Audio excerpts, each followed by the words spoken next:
Hello குட்டீஸ், welcome to plus program. இந்த வாரம் பிளஸ் ப்ரோக்ராம் மூலமாக உங்கள் எல்லாரையும் மீட் பண்ணுறதுல நான் ரொம்ப ஹாப்பியாக இருக்கேன். நீங்களும் இப்போ ஹாப்பியாக இருப்பீங்க, பிளஸ் ப்ரோக்ராம் ஸ்டார்ட் ஆயிடுச்சு அப்படின்னு சொல்லிட்டு. இன்றைக்கி பிளஸ் ப்ரோக்ராம் உங்கள் எல்லாருக்கும் கண்டிப்பாக பிளெஸ்ஸிங்காக இருக்க போது. இந்த பிளஸ் ப்ரோக்ராமை நம்ம எல்லோரும் சேர்ந்து ப்ரேயர் சாங்கோட ஸ்டார்ட் பண்ணிடலாமா?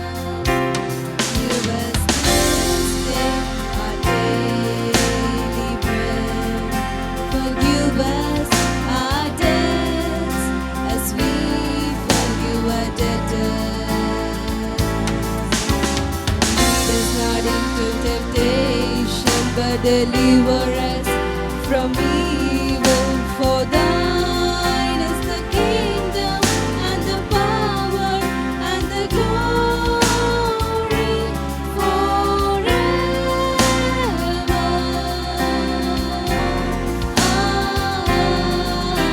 Amen. Forever and ever.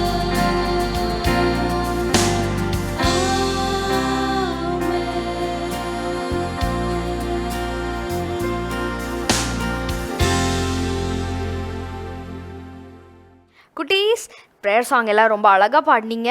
இப்போ நம்ம எல்லோரும் சேர்ந்து ஒரு சாங்குக்கு ஆக்ஷன் பண்ண போகிறோம். நம்ம ஆக்ஷன் பண்ணுறதுக்கு என்ன பண்ணணும்? எஸ், எல்லோரும் எந்திரிச்சு நிற்கணும். ஓகே, ஸ்க்ரீனில் வந்து உங்களுக்கு இப்போ சாங் போடுவாங்க, அதில் வந்து ஆக்ஷன் பண்ணுவாங்க. அதை பார்த்து நீங்களும் எங்கள் கூட சேர்ந்து ஆக்ஷன் பண்ணுங்கள். ஓகேவா?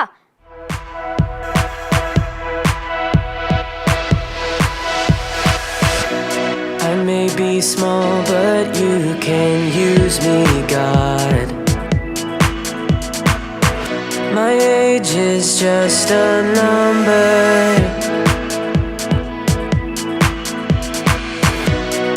All that I have, you take my biggest dreams and you make them bigger.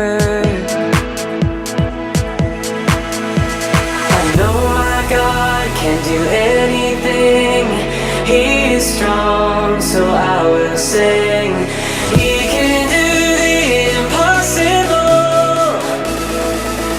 He's a God of miracles.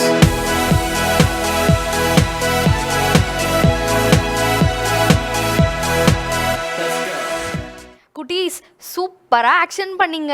Very good. இப்போ நம்ம அப்படியே எந்திரிச்சு நிற்கிறோம்ல, இதே மாதிரி நின்றுட்டு இருக்கும்போது நம்ம எல்லாரும் சேர்ந்து ஏசப்பாவை ப்ரைஸ் பண்ணி வர்ஷிப் பண்ண போகிறோம். பண்ணலாமா?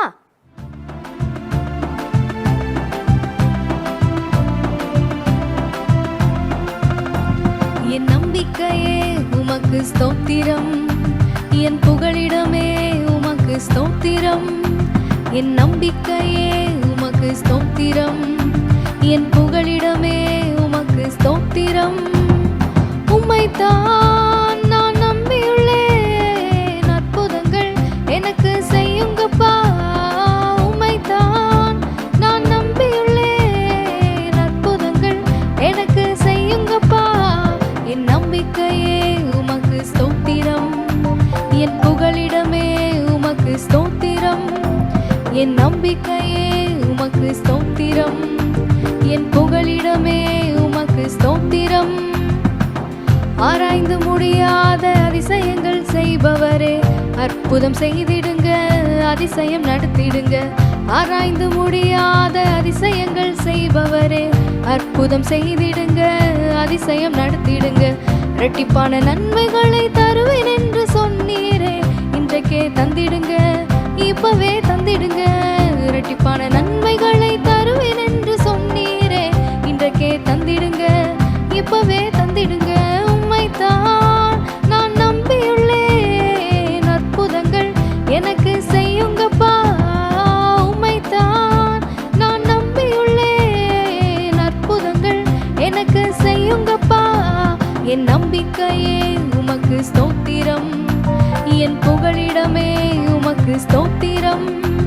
என் நம்பிக்கையே உமக்கு ஸ்தோத்திரம், என் புகலிடமே உமக்கு ஸ்தோத்திரம்.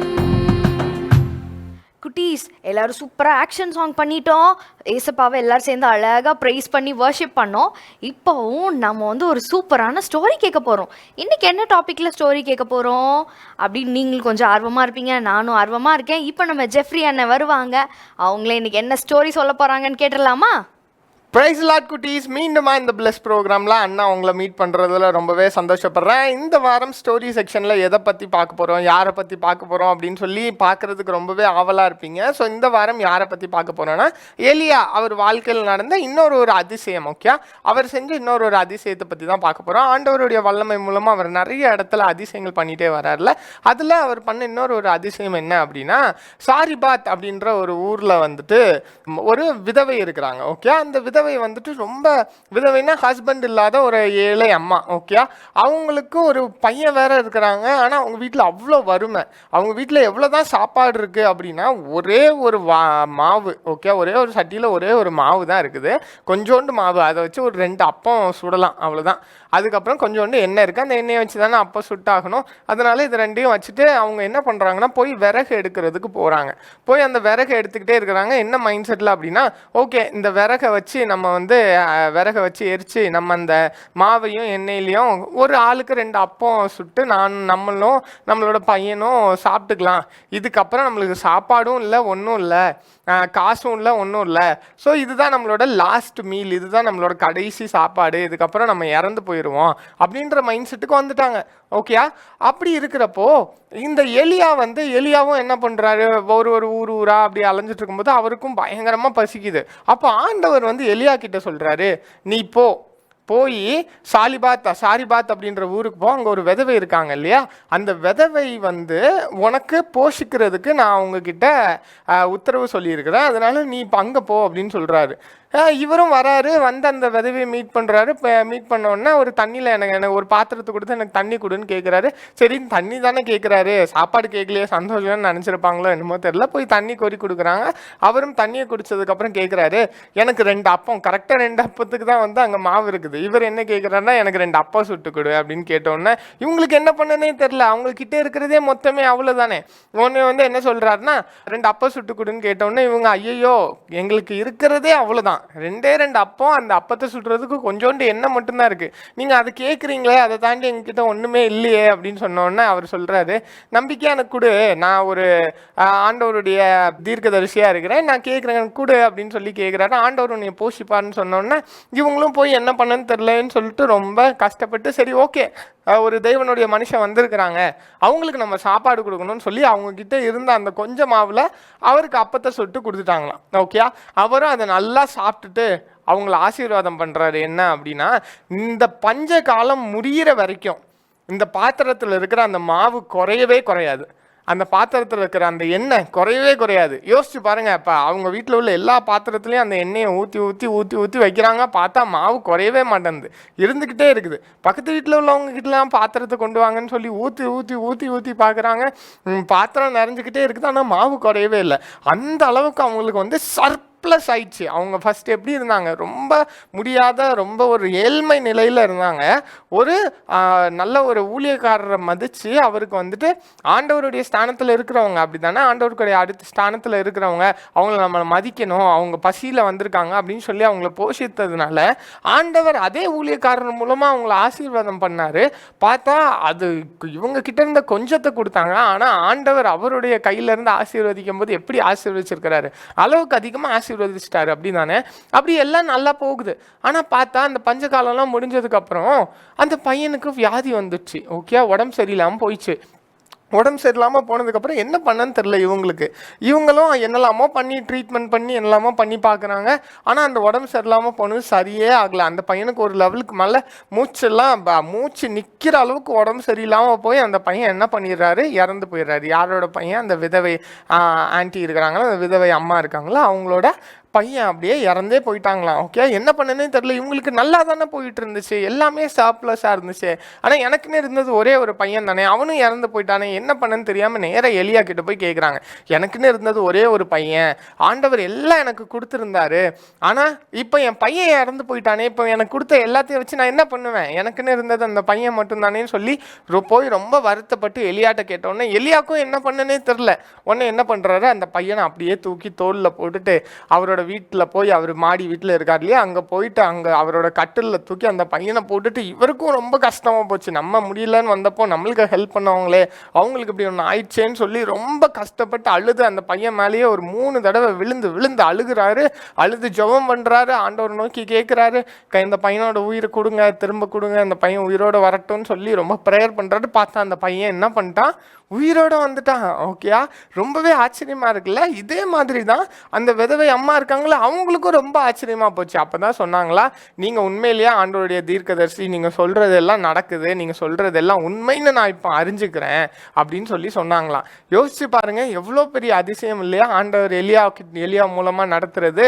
அப்படித்தானே இந்த விஷயங்கள்லாம் உங்களுக்கு இன்னும் நல்லா தெரிஞ்சுக்கணும் அப்படின்னா நீங்க எங்க போய் தெரிஞ்சுக்கலாம் அப்படின்னா 1 ராஜாக்கள் 17வது அதிகாரத்தில் இருக்குது. எல்லாரும் போய் இன்னைக்கு ஃபுல்லாக அந்த அதிகாரத்தை வாசிச்சு பார்ப்பீங்க. அப்படிதானே நம்ம கிட்ட இருக்கிற கொஞ்சத்தை ஆண்டவர் கொடுத்தா ஆண்டவர் என்ன பண்றாரு, அநேகமாக அதை மாத்துற மாதிரி ஆசீர்வதிக்கிறாரு. அப்படிதானே ஆண்டவரோட நம்ம கையில இருந்து கொடுக்கறது ரொம்ப சின்ன விஷயமா இருக்கலாம், ஆனால் வானம் அவருக்கு சிங்காசனம், பூமி அவருக்கு பாதப்படி. அப்போ அவர் கையால் அவர் ஆசீர்வதிச்சாருன்னா, அவர் கொஞ்சமாக ஆசீர்வதிக்கணும்னு ஆசீர்வதிச்சாலே எப்படி தான் இருக்கும், அது சூப்பர்பாவாக தான் இருக்கும். அப்படிதானே ஸோ அதனால எப்போனாலும் நம்ம அடுத்தவங்களுக்கு ஹெல்ப் பண்ணுறதுக்கு என்ன பண்ணக்கூடாது, ஐயோ நம்மளால முடியாதோ அப்படிலாம் நினைக்கவே கூடாது. எப்போ நம்மளுக்கு ஒரு ஹெல்ப் பண்ணுற ஆப்பர்ச்சுனிட்டி கிடைச்சாலும் ஹோல் ஹார்ட்டடாக சந்தோஷமாக, ஓகே, ரொம்ப ஹாப்பியாக அவங்களுக்கு ஹெல்ப் பண்ணிடணும். அப்படின்னா ஃப்யூச்சரில் நம்மளுக்கு ஆண்டவர் எப்படி பண்ணுவார், அவர் நம்மளுக்கு கொஞ்சமாக ஹெல்ப் பண்ணணும்னு நினச்சாலே அவர் கையிலேருந்து அது வர்றப்போ அவ்வளோ சர்ப்ளஸாக தான் இருக்கும். ஓகே, ஆனால் ஆண்டவர் நம்மளை எப்படி ஆசீர்வதிப்பாரா, அமுக்கி குலுக்கி சரிந்து விழும்படியாக நம்மளை ஆசீர்வதிப்பாருன்னு சொல்லி பைபிள் சொல்லுது. அப்படி தானே ஸோ யாருமே ஹெல்ப் பண்ணுறதுக்கு என்ன பண்ணக்கூடாது, யோசிக்கக்கூடாது. ஸோ இந்த வாரம் ஸ்டோரி உங்கள் எல்லாத்துக்கும் புரிஞ்சிருக்கும்னு நினைக்கிறேன். மறுபடியும் ஞாபகப்படுத்துகிறேன், 1 ராஜாக்கள் 17வது அதிகாரம் எல்லாரும் வாசித்து பார்த்துணும். ஓகே, தேங்க்யூ ஸோ மச் குட்டீஸ், God be with you all. குட்டீஸ், சூப்பரான ஒரு ஸ்டோரி நம்ம கேட்டோம்ல, உங்கள் எல்லாருக்கும் ரொம்ப பிடிச்சிருக்கும். குட்டீஸ், இப்போ நம்ம ஷைனிங் ஸ்டார்ஸ் பார்க்க போகிறோம். நம்ம லாஸ்ட் வீக்குக்கு முந்தின வீக் வந்து நம்ம ஜான் ஆண்டர்சன் பற்றி நம்ம பார்த்தோம் இல்லையா, அதோட கண்டினியூஷன்லாம் நம்ம இன்னைக்கு பார்க்க போகிறோம். இன்றைக்கி நம்ம பொன்மணி ஆண்டி ஜான் ஆண்டர்சன் பற்றி என்னென்னு சொல்ல போகிறாங்கன்னு கேட்கலாமா? Hi friends, welcome to shining star. Hello குட்டீஸ், இந்த ஷைனிங் ஸ்டார் ப்ரோக்ராம் மூலமா உங்களை எல்லாரையும் மீட் பண்ணுறதுல எங்களுக்கு ரொம்பவே சந்தோஷம் குட்டீஸ். ஃப்ரெண்ட்ஸ், நம்ம லாஸ்ட் வீக் ஜான் ஆண்டர்சனோட ஏர்லி லைஃப்பை பற்றி பார்த்தோம்ல. இன்னைக்கு அவங்க எங்கே ஊழியர் செய்ய போனாங்க, அவங்க எப்படி ஊழியர் செஞ்சாங்கன்னு பார்க்கலாமா? ஆமாம் குட்டீஸ், லாஸ்ட் வீக் எல்லாரும் கவனிச்சிங்களா, எல்லாரும் பார்த்தீங்களா, ப்ளஸ் ப்ரோக்ராம் பார்த்தீங்களா, ஜான் ஆண்டர்சனோட ஏர்லி லைஃப் எப்படி இருந்துச்சுன்னு பார்த்தீங்களா, அவங்க எப்படியெல்லாம் படித்தாங்க, அவங்க எப்படி தன்னை ஊழியத்துக்கு ஒப்பு கொடுத்தாங்கன்னெலாம் போன வாரம் நம்ம பார்த்தோம்ல, எல்லாரும் கவனிச்சிங்களா குட்டீஸ்? ஓகே, இன்றைக்கி அவங்க எங்கே ஊழியம் செய்ய போனாங்கன்னு சொல்லி தான் நம்ம பார்க்க போகிறோம்.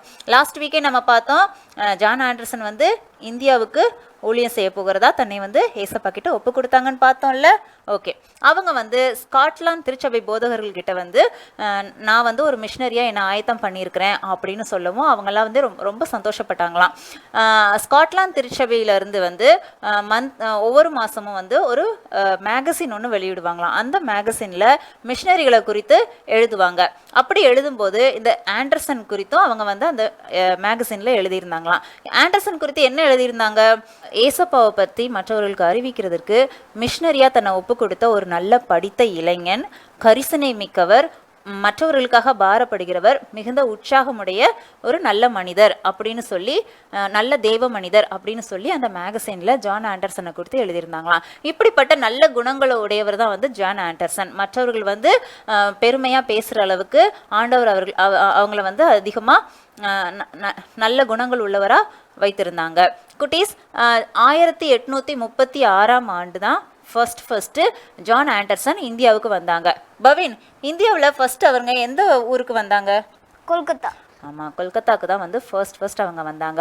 அங்கே வந்ததுக்கப்புறம் அலெக்சாண்டர் டஃப் அவங்க வந்து நிறைய கல்வி நிலையங்கள் எல்லாம் ஏற்படுத்தி இருந்தாங்க. கல்வி மூலமாக தான் மக்களுக்கு வந்து ஏசப்பாவை பற்றியும் சொல்லிட்டு இருந்தாங்க அலெக்சாண்டர் டஃப் அவங்களுடைய கல்வி நிலையத்துக்கு போய் எந்த மாதிரியெல்லாம் வந்து கல்வியை மக்களுக்கு கொண்டு போகணும், அது மட்டும் இல்லாமல் கல்வியின் மூலமாக ஆண்டவருடைய சத்தியத்தை மக்களுக்கு எப்படி கொண்டு செல்லணும், கல்வி தொண்டு எப்படியெல்லாம் செய்யணும் அப்படிங்கிறதெல்லாம் வந்து கொஞ்ச நாள் அங்கே இருந்து ஜான் ஆண்டர்சன் கற்றுக்கிட்டாங்க. அந்த காரியங்களெல்லாம் அவங்க வந்து கற்றுக்கிட்டதுக்கு அப்புறமா 1837 பிப்ரவரி 22ஆம் நாள் வந்து அங்கே இருந்து எந்த பிளேஸ்க்கு வந்தாங்க பவின்? சென்னைக்கு வந்தாங்க. ஆமாம், சென்னைக்கு வந்தாங்க. சென்னை வந்து தான் அவங்க வந்து அவருடைய ஊழியத்தை வந்து ஸ்டார்ட் பண்ணாங்க. சென்னை மற்றும் சென்னை சுற்றி இருக்கிற பகுதிகளில் தான் வந்து அவங்க வந்து ஜான் ஆண்டர்சன் அவங்களுடைய ஊழியத்தை வந்து அதிகமாக செஞ்சுட்டு இருந்தாங்க. அப்போ இருந்த அந்த மெட்ராஸ் மாகாணத்தில் வந்து கல்வி அப்படிங்கிறது வந்து ரொம்ப குறைவாக தான் இருந்தது. படித்தவர்கள் வந்து ரொம்ப குறைவாக தான் இருந்தாங்க.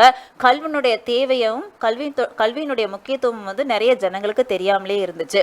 நிறைய ஜாதி பாகுபாடுகள் இருந்துச்சு, அடிமைத்தனங்கள் இருந்துச்சு, உயர் வகுப்பினர், தாழ்ந்த ஜாதி, அந்த மாதிரியான பிரிவினைகள் எல்லாம் இருந்துச்சு. அதனால வந்து கல்வியினுடைய முக்கியத்துவம் வந்து நிறைய ஜனங்களுக்கு தெரியாமலே இருந்துச்சு. ஸோ இதெல்லாம் பார்த்த ஜான் ஆண்டர்சன் முதலாவது வந்து ஜனங்களுக்கு கல்வியினுடைய முக்கியத்துவத்தை புரிய வைக்கணும் அப்படின்னு சொல்லி முடிவெடுத்தாரு. ஜான் ஆண்டர்சன் அவங்களுடைய முக்கியமான நோக்கம் என்னவா இருந்துச்சு தெரியுமா? ஒரு நல்ல கல்வியின் வழியே தான் வேதாகம சத்தியத்தை மக்களுக்கு கொண்டு செல்ல முடியும் அப்படின்னு அவர் தீவிரமா நம்பினாரு. அதனால முதலாவது மக்களுக்கு வந்து கல்வி அறிவை ஊட்டணும்.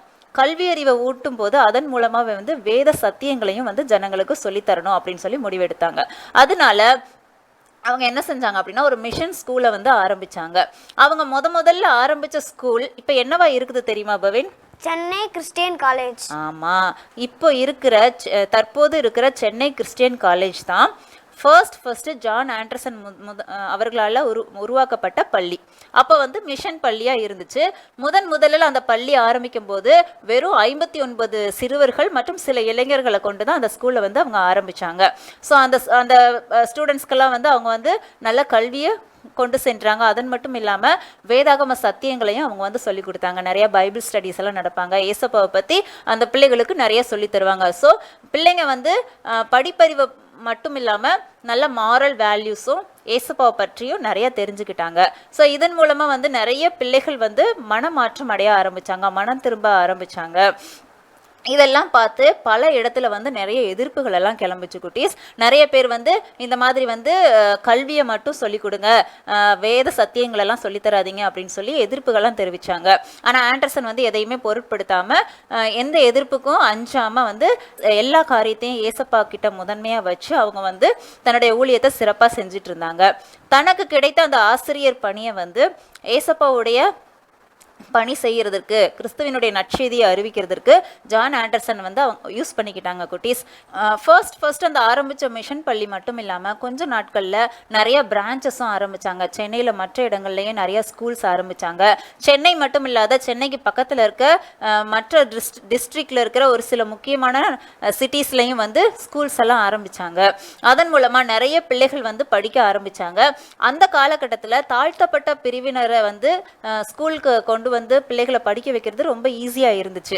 ஆனால் ஆண்டர்சனுக்கு வந்து எது சேலஞ்சிங்கான விஷயமா இருந்துச்சு அப்படின்னா, உயர்ஜாதி வகுப்பினர் இருப்பாங்க இல்லையா, அந்த வீட்டு பிள்ளைகளை தான் வந்து ஸ்கூலுக்கு அனுப்புறதுக்கு அந்த பேரண்ட்ஸ் வந்து ரொம்பவே வந்து முரட்டாட்டமாக இருந்தாங்க. முக்கியமாக பெண் கல்வி வந்து ரொம்ப மறுக்கப்பட்டு இருந்துச்சு.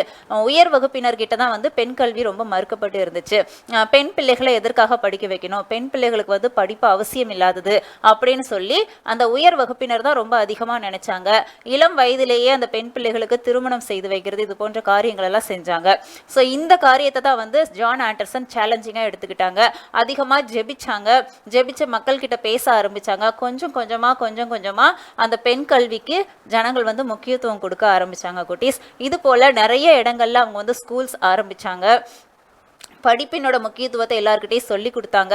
ஒரு சிறந்த ஆசிரியராகவும் ஜான் ஆண்டர்சன் வந்து இருந்தாங்க குட்டீஸ். இன்னும் அவங்க வந்து எந்த மாதிரியான காரியங்கள்லாம் பண்ணாங்க, ஜான் ஆண்டர்சனோட ஊழியத்தில் எத்தனை பேர் வந்து ரட்சிக்கப்பட்டாங்க, ஞானஸ்நானம் எடுத்துக்கிட்டாங்களா, முழுமையான ரட்சிப்புக்குள்ளாக வந்தாங்களா அப்படின்லாம் சொல்லிட்டு நம்ம இன்னும் வர நாட்களில் பார்ப்போம் குட்டீஸ்.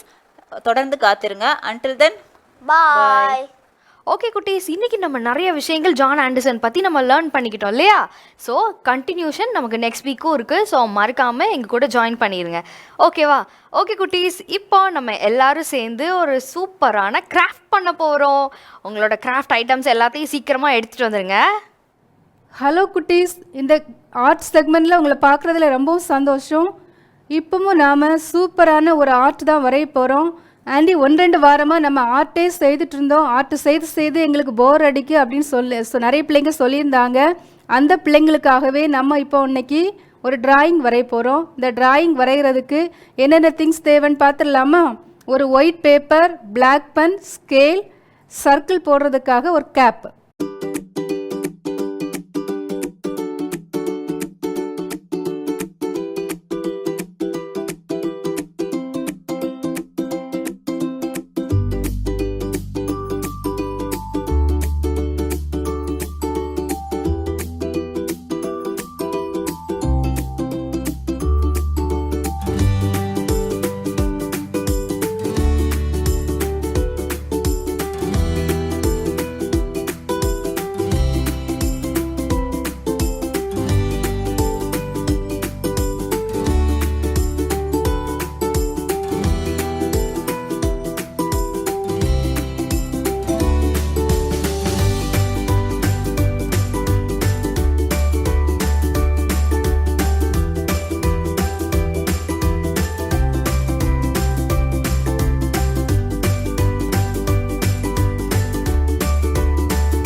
குட்டீஸ், கிராஃப்ட் ரொம்ப ஈஸியாக இருந்துச்சுல? ஸோ மறக்காமல் ஸ்க்ரீனில் தெரிகிற நம்பருக்கு சீக்கிரமாக செஞ்சு ஃபோட்டோ எடுத்து சென்ட் பண்ணிடுங்க.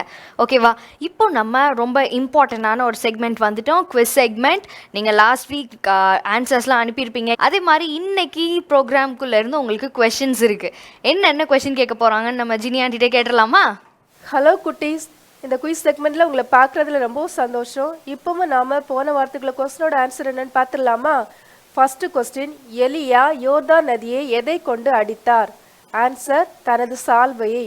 செகண்ட் கொஸ்டின், பிளஸ் ப்ரோக்ராமில் கூகுளா டீச்சர்ஸா என்ற பட்டிமன்றத்தில் நடுவர் தீர்ப்பு யாருக்கு வழங்கப்பட்டது? Answer, teachers. Third question, Jikki ப்ரோக்ராமில் வந்த டீச்சர் பெயர் என்ன? Answer, Lydia. ஃபோர்த் கொஸ்டின், இந்த வாரம் ஜெஃப்ரி அண்ணா சொன்ன ஸ்டோரியின் மாரல் என்ன? 2 மாரல் சொல்லியிருப்பாங்க. ஃபர்ஸ்ட்டு, எந்த டவுட்டாக இருந்தாலும் டீச்சர்ஸ்கிட்ட போய் நம்ம கேட்கணும். செகண்ட் டீச்சர்ஸ் சொல்கிறதுக்கு நம்ம ஒபே பண்ணணும். ஆன்சர்ஸ் இருக்குண்ணா. எல்லாருக்கும் வாழ்த்துக்கள் குட்டீஸ்.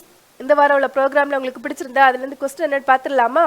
ஃபர்ஸ்ட் கொஸ்டின், ஆண்டர்சன் இந்தியாவுக்கு எப்போது வந்தார்?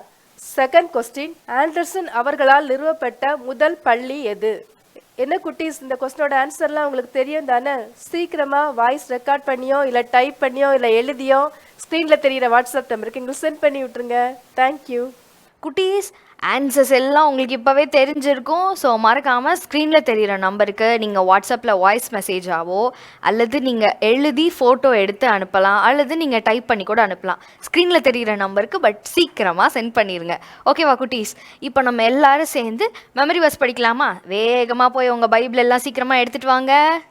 ஹாய் குட்டீஸ், இந்த வர பிளஸ் ப்ரோக்ராமில் உங்களை பார்க்குறதுல ரொம்ப சந்தோஷமாக இருக்குது. எல்லாரும் வசனம் நிறைய சொல்கிறீங்க, ரொம்ப ஹாப்பியாக இருக்குது. நிறைய வசனம் படிக்க ஆரம்பிச்சிட்டீங்க, வெரி குட். சீக்கிரம் ஓடி போங்க, பைபிளை எடுத்துகிட்டு வாங்க பார்ப்போம்.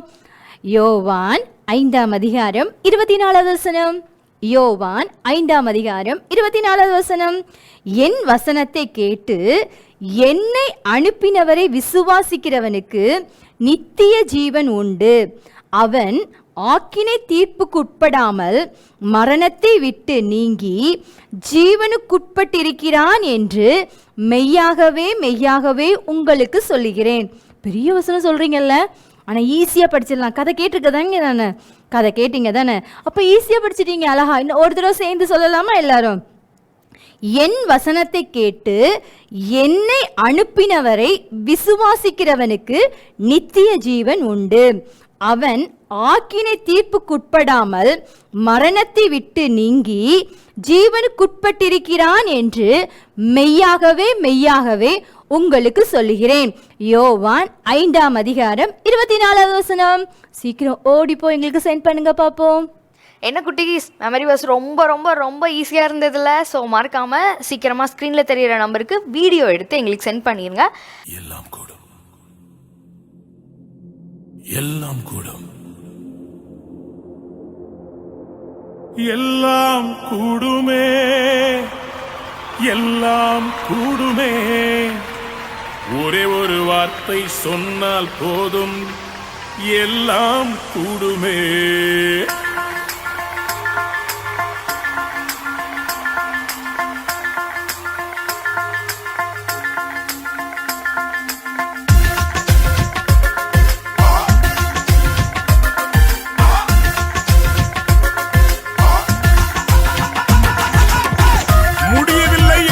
சொல் அவர் அகராதியில் இல்லை. தேவனால் எல்லாம் கூடும், மனுஷரால் கூடாதவைகள் தேவனாலே கூடும். எல்லாம் கூடும், எல்லாம் கூடும் என்று கைகளை தட்டி சேர்ந்து பாடுவோமா? எல்லாம் கூடுமே, எல்லாம் கூடுமே. ஒரே ஒரு வார்த்தை சொன்னால் போதும், எல்லாம் கூடுமே, எல்லாம் கூடுமே, எல்லாம் கூடுமே. ஒரே ஒரு வார்த்தை சொன்னால் போதும், எல்லாம் கூடுவே. தடை வந்தாலும் பயமில்லையே, அலை வந்தாலும் பயமில்லையே, புயல் அடித்தாலும் பயமில்லையே, பயமில்லை பயமில்லை பயமில்லையே. தடை வந்தாலும் பயமில்லையே, அலை வந்தாலும் பயமில்லையே, புயல் அடித்தாலும் பயமில்லையே, பயமில்லை பயமில்லை பயமில்லையே. எல்லாம் கூடுமே, எல்லாம் கூடுமே. ஒரே ஒரு வார்த்தை சொன்னால் போதும், எல்லாம் கூடுமே, எல்லாம் கூடுமே, எல்லாம் கூடுமே. ஒரே ஒரு வார்த்தை சொன்னால் போதும், எல்லாம் கூடுமே. ஒரு வார்த்தை சொன்னால் போதும் ஆண்டவரே, தண்ணீர் திராட்சரசமாய் மாறிவிடும். ஒரு வார்த்தை சொன்னால் போதும், என் வாழ்க்கை மாறிவிடும்.